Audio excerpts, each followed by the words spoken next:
Welcome back to Dry Hollow Homestead. This is Danielle, and in today's video we are going to make a Caerphilly cheese.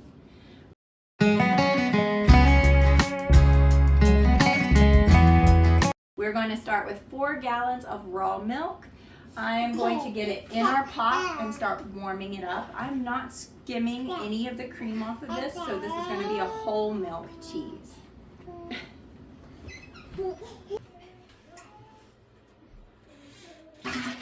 First thing we're going to do is warm our milk in our pot to 90 degrees. Once we hit that 90, turn off your stove. So first step, heat your milk 90 degrees. I might have been saying this right. No, I might have been saying this wrong. This is a Caerphilly cheese. I think I said Caerphilly. It's not Caerphilly. It's Caerphilly cheese. Caerphilly cheese. It's definitely a Welsh word and not an American word, an English word. And I am from the backwoods of Virginia, and I say things a little bit twangy sometimes. So if that was wrong, I'm so sorry. There is no offense to anyone. And anytime we are making a cheese that is like a Parmesan, Romano, Caerphilly, Cheshire, Derby, all these things are named after the places they originated from. And in each place in the world, you're going to have different bacteria, and the grass is going to be different that the animals eat. So it's never going to be an exact replica. We can follow the same steps, but this is really going to be very unique no matter where you are making cheese. Even if you're going by a certain recipe, it's going to be unique to your milk and your area and your home. It's going to be cheese making is very freeing. It doesn't have to go by any certain exact recipe. You know what I'm saying, right? It's really cool. So I could make this Caerphilly cheese, and you could make it in your home, and it would probably taste a little bit different because you don't have my cow. You don't have my grass that my cow eats, and you don't have my milk, and you don't have the exact same environment that I have. A lot of times the aging process is another place. Hold on, honey. Where a lot of the flavor would be different because of the places that people would be aging them. Yes, like in caves that have distinct mold and bacteria that you're not going to find out anywhere else in the world. That's really encouraging to me because you can make your cheese. No one else in the whole world will ever be able to exactly replicate your cheese. Isn't that cool? But we're trying a Caerphilly. Okay, we just now hit 90 degrees. So I turned off this stove. We do not want this to heat up anymore. We're going to add our culture. So this is going to be a mesophilic culture. I'm using the MA 4002 today. And for 4 gallons, I'm going to use a 1/4 teaspoon of this culture. So I'm just going to sprinkle it on the surface of my milk and let it rehydrate for between 3 and 5 minutes. This has rehydrated on the surface for 5 minutes. So we're going to incorporate that culture into our cheese. We're just going to push don't do that. We're just going to stir it up and down, getting that culture from the top of the milk to the bottom of the milk. Top of the pot to the bottom of the pot. I have a helper. If you ever hear some exotic, or not exotic, but some strange sounds, that's because I have 6 children, and the youngest one is Daniel. Say hi. Hi. And he is in the stage of life where mommy is the most important thing in the entire universe, and he must be very close to mommy, right? What do you think? Is that right? Yeah. So up and down throughout. Oh, I know. Good job. We're going to keep this at this 90 degrees, this temperature at 90 degrees. Put a lid on it. We're not touching the heat at all. And we're going to let it ripen for 1 hour. Now that it is incorporated, we're going to let it ripen for 1 hour, keeping that 90 degrees by putting on the lid, keeping the heat off, letting it ripen for 1 hour. I forgot to mention that both the recipes that I have that I'm referencing also add, besides the mesoculture, they want an aroma mesoculture also. I'm not in stock with that. I don't have that, so I'm not going to put that in. But that is an option. I'm sure it will help with the depth of flavor for this, but I'm not buying that right now. I don't have that on hand. So if you do have that, go ahead and add equal part to the other cultures, like a 1/4 teaspoon for 4 gallons of the Aroma B mesoculture, in addition to the 4002 or 4001 MA that you have. Why are we so rough? It has been the hour. This has already ripened. At this point, I'm going to add calcium chloride. This is optional if you have raw milk, but it does help for you to have more weight to your cheeses afterwards. So it just stays together better. You have more, you take more from your milk. I just add it. I think it's worth a little bit of money it costs. So for 4 gallons, I'm going to do 3/4 a teaspoon of calcium chloride. I'm going to put it in a 1/4 cup of water. This needs to be non-chlorinated water. I run mine through my Boro water filter. And then we're going to just pour it across the surface of the milk like this. And then we're going to stir it. We're going to go up, down, throughout. If you hear that, we are nursing a baby squirrel that was found outside, and he is ready to eat. So he's letting us know. He's calling to us. Now, in the directions for this Caerphilly, that says that you need to stir this calcium chloride for 1 minute throughout your cheese. When you do add calcium chloride, you can, once you've stirred it for the minute, you can go ahead and add the rennet. So you don't have like a time where this has to sit alone like your culture and your rennet does. But this is optional. I went a long time without doing that. I also think it has to do with the lactation, the point in her lactation when this milk was gathered. She has been in milk, my cow, for 13 months now, actually 14 months. So she's still giving me plenty of milk, but the components, the amount of protein to fat, all these different things, the amount of calcium, and it might be different now than it was at the beginning. I know it is, and that's one of the reasons I like to add that. It's not something you have to buy to get started, obviously. Okay, now I'm going to get another 1/4 cup of water from my Boro. And then we're going to do the rennet. I'm using this Walcorin rennet. We're going to do 3/4 a teaspoon for 4 gallons. You could even go a little bit on the shy side of 3/4 a teaspoon.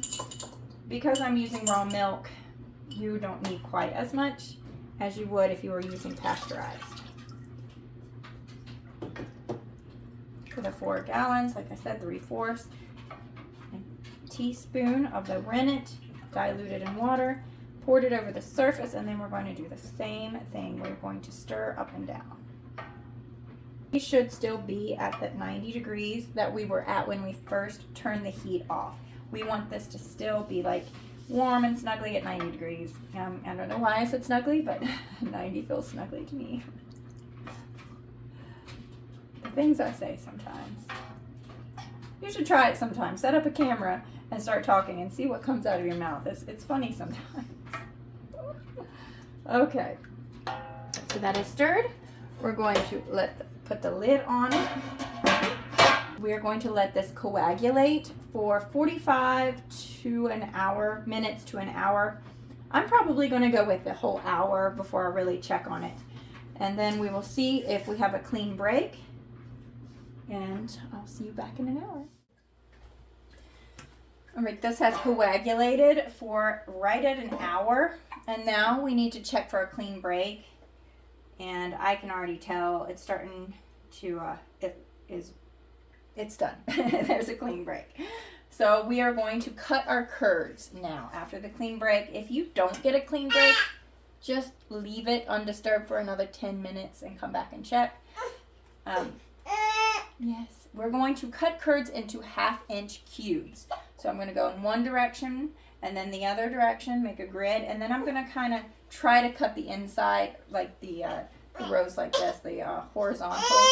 That's not easy to do in a round pot, but we will get that. We will do our best. 1/2 inch.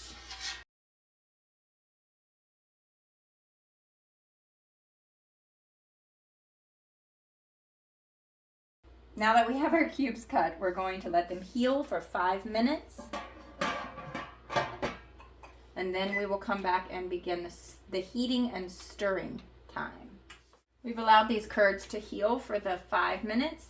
Now we're going to turn on the heat and gradually warm this to 95 degrees, taking 30 minutes to do so, and stirring very gently as we go. So I'm probably going to start at medium-low heat and see how that does. Taking 30 minutes, stirring very gently to start with, and then we will pick up the pace. We can be a little bit more rough as we start stirring. But at first they're very, very easy to break. We do not want to break them up. This whole process just gets the whey out of your curds.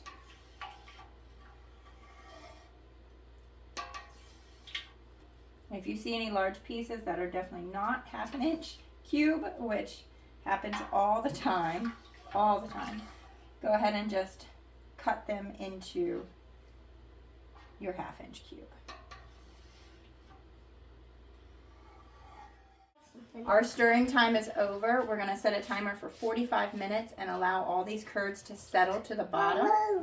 We're at 95 degrees and that heat is now off. Let's let this settle 45 minutes. Okay, it has been 45 minutes on the cheese curds. They have now settled down to the bottom of this pot.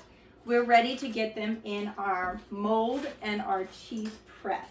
So I have, this is flour sack tea towel, and I just wash them by hand because they seem to not get so much lint and stuff on them as if I put them in the laundry.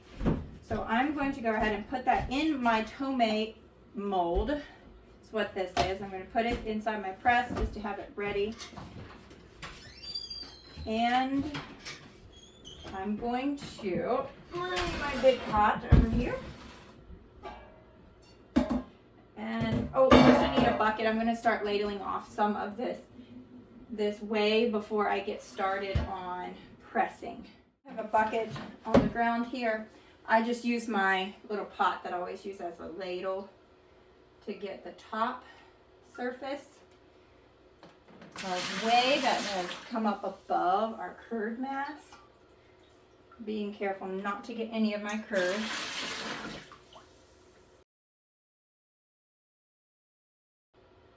That's just about all I can do without getting my curds. Okay, I'm gonna use my cheese thing. Get my curds out. Place them in my press. Like I said, this was an 8-inch tomate mold. I'm pretty sure. I've had it for so long, sometimes I forget, but I can link all of that I use in the description box. These curds are not very uniform. I see that very plainly, which makes it not perfect, but I'm okay with not perfect. I really like having a drip tray on my press. That way I can have it next to the sink and have the whey going into the sink instead of having to have a separate container that it's setting in to press.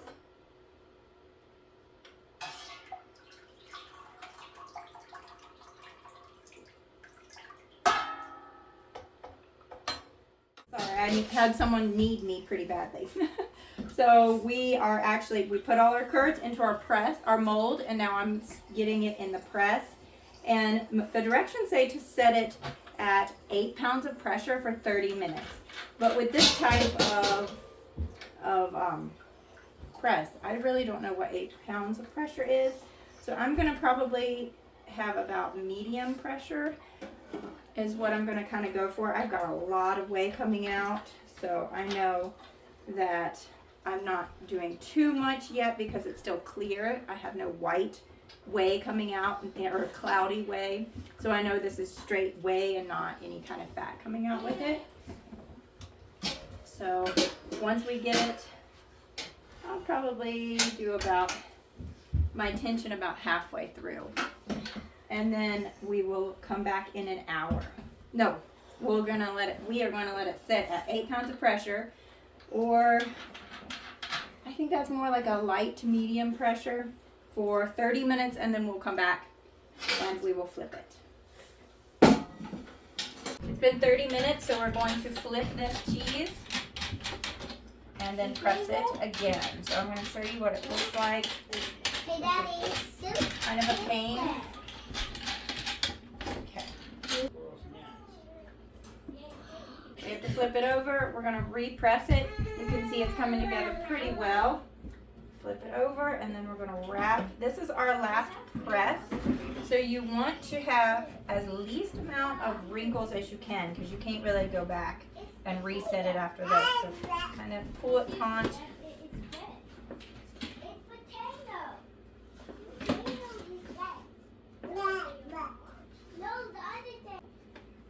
You want clear whey to come out while you're pressing. If you're pressing too hard, you're going to get cloudy whey. That's some of your fat that's going to be coming out. So if you want clear whey, that's a good indicator. If you press too hard, you'll have that cloudy whey. If you're not pressing enough, you won't have any whey come out. So that, even if you don't worry about the poundage or the amount of pressure that you want, just look at the whey that you have that's expelling from your press. And try to level this up. I'm not very good at that, but give it a little more. Okay, that looks about right. So we're gonna let this set overnight, or 12 hours, depending on what time that is for you. I'm definitely not getting up at 4 a.m. and checking this, so we'll see this in the morning when we wake up. We will check it out again. It's the next morning. This has sat in the press overnight, so we are going to take it out of our press, take it out of our mold, and then we are going to put it in a salt brine. Sorry. It smells really good. I really like using the cultures, the MA 4002, I think is what I used on this one. They just have a lot more flavor to them. You can tell by the smell. There's just more complexity to the culture. Ooh, I have a little stickage.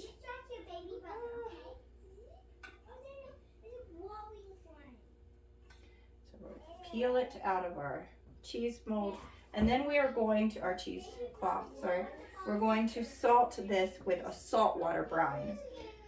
So, oh, baby's fussing. So a saltwater brine, usually an 18% is what I use. It's 1 cup of salt to every 5 cups of water. I make up a gallon of that. And then I've done some research now. I also add a tablespoon of calcium chloride and a little bit of vinegar. I'll make a video on that sometime because I think that really helps the cheese in the long run to do that. Makes total sense after reading through some different cheese professionals, what they have put out. Okay. This is, I usually don't have so much stickage. I will say that. I have had more stickage here lately. Stickage. That's a technical term. Okay. Looks really good. It feels like it's still got a lot of weight to it. It's going to be a very creamy cheese. I put my salt brine inside just a cheaper pot. I don't really cook with this because there's not enough. The bottom is not very thick. So I hope it fits in here. I'm gonna set it in my salt brine, and then I'm going to surface salt the top. All right, I'm going to salt just the surface because your cheese is buoyant. It's going to come up to the top, so salting the surface will help. And then we're just going to have this in for about 12 hours in total. We will flip it halfway through the day and do the same. I don't actually have to because I salted the top, but I tend to do that. That's one of the things I learned to do when I first started. Okay, so I'm going to set this on the counter for 12 hours. I'll come back this evening. I also just keep my salt brine in a gallon in the fridge, in my outside fridge, because we can get a lot of use out of this salt brine. Every now and then I will put about half a cup more salt if it seems to need that, but this really will last you quite a while before you need to make a new one. I should have probably put a date on here, that way I can kind of see how long I use it, but next time. Took a Caerphilly out of the cheese brine to air dry. We're going to let it air dry at room temperature for a day, about 24 hours. But I am seeing that I did not press well. I was trying to natural rind age this cheese, but I don't think this would be a good cheese to do that with because I have such a gap right there. That is a good place for bacteria and mold to grow that can affect our cheese, but we'll see. Maybe we'll experiment with it and see if that happens really bad or if we can save it. Already starting to get just a tiny bit of mold growth. It's okay. So 24 hours just on the counter to air dry. Today is the day we are going to try this Caerphilly. I started this on my birthday, October 9th. It looks really bad. It's kind of mushed, and it's got a lot of growth. And it smells a little bit musty, like basement. But I was doing some research last night in some of my cheese books, and the softness, it's not really bad. Like there is like a little bit of the blue mold, which I'm not a huge fan of, but most of the mold is the white mold. I should have been flipping this like every couple days. I didn't do what I was supposed to, but I'm going to cut it open and try the inside. So let's do it together. Would you eat something like this? Is this something that you would cut open and eat, or would you chuck this to some animals? I'm really curious because me 2 years ago would have been like, that's so gross, but there is like yellow cheese right here. It doesn't smell bad. It smells different. So you never know until you cut it open. Okay, every time I'm handling it and then I smell my hands, it smells like mac and cheese. So it really cannot be that bad inside because the outside, yeah, I smell it. It smells good. It smells sweet to me. So, yeah. All right, enough chit chat. Here we go. This is going to be soft, I can tell. Yeah, it cuts like butter. I have no reference point for a Caerphilly because I've never had one. Wow. Look at that. Oh my gosh. You guys want to smell this? Oh, I would eat that in a heartbeat. I'm going to eat that. That is crazy. It's soft around the edges. Ooh. It's really soft around the edges. So I'm thinking that you could even let this go longer. Here, you want to see it a little better. Wow. Very interesting. Very interesting. Okay. So I don't prefer to eat the mold. So I'm wiping off my knife because I don't want to have a huge flavor of mold in there on the inside. I'm gonna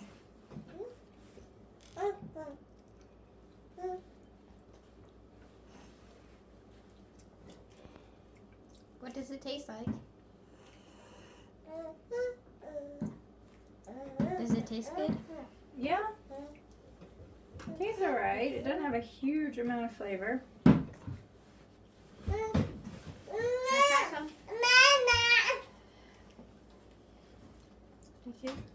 It's definitely better around the edges where it's soft. So I'm thinking maybe vacuum sealing this and letting it age longer.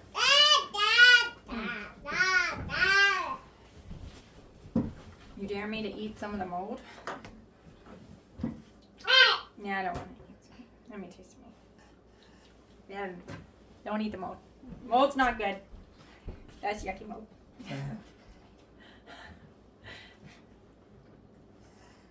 Okay. It is pungent. There's a very strong taste. It's different. It's very different. I have done now a raclette. Sorry, I have a noisy baby. I have made a raclette that I've opened, and I have another raclette that I should be opening soon. And this is definitely not as good as the raclette. You want to bite? Let's see what Daniel thinks. Is it good? Oh yeah, he thinks it's good. Yeah, that's delicious. Daniel, it's not particular about Mommy's cheese. Not too particular, but he's particular. Yeah. So, Yeah, that's Mommy. I believe this looks about right. You can tell me. You know more. But I'm not the biggest fan of it, but it has probably to do with the fact that let me make sure there's no mold. Okay. That I probably did Can I try enjoy some? some. Yeah, let me cut some of the mold off first. That I didn't quite do it right. I really need to go on like a trip to some expensive cheese shops where there are actual cheesemongers who pick out these cheeses for people to try. Yeah, nobody likes that part. Let's not eat that part. And that way I could see what this is actually supposed to be compared to. It is very distinct. I'm not unhappy. Okay, there you have it. Dry Hole Homestead made a Caerphilly cheese. I have no idea if this is anything close to what a Caerphilly should look like. But I did it. These natural rind cheeses take more time hands-on. They really should. These, I've kind of left them alone. I've also made some raclette. I think I told you that. Now that I will make again and again. And Gruyere. Raclette and Gruyere so far have been my favorite natural rind cheeses. But it's always cool to learn a little something new. God bless. I'll see you again next time. Bye.